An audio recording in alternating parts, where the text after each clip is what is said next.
même lorsqu'ils ont entendu sa récitation. Une faïda pour vous. Il y a parmi les djinns des musulmans et des non-musulmans. Ça? طيب. Ce qu'on appelle al-shayatin, c'est les non-musulmans.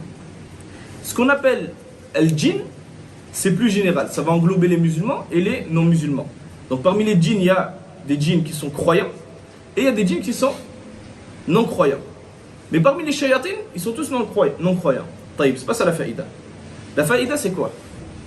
En fait, sallam, c'est venu dans un hadith qu'il a dit qu'à un moment donné, il faisait ses besoins et il a demandé quelque chose pour pouvoir s'essuyer.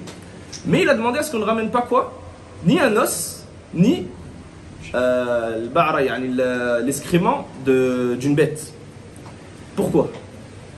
Qui peut me donner la faïda? Ahsant. Ahsant.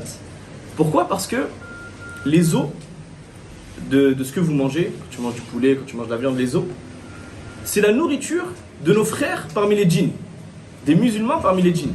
C'est-à-dire que la personne, lorsqu'elle mange, savants ils disent lorsqu'elle mange, par exemple de la viande, et qu'elle dit Bismillah, wa yusammillah, il dit Bismillah, il jette pas les os. Il prend les os, il les met dans une assiette par exemple, ou dans un bac ou quoi, et il les pose devant sa porte. Et ça va être la nourriture des djinns. Est-ce que les djinns ils vont manger les os? Non, ils ne vont pas manger les os. Allah Azza wa Jal, il va habiller ces os de viande. Ça c'est des choses qu'on ne voit pas, c'est partie du raïb, de l'invisible. Mais ça va être une nourriture pour tes frères les djinns qui sont musulmans et qui croient en Allah Azza wa Jal.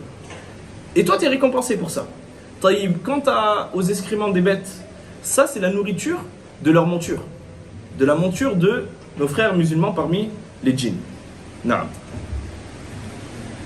Ça c'est une sunna qu'on voit très peu. C'est pour ça que je voulais vous donner cette faïda.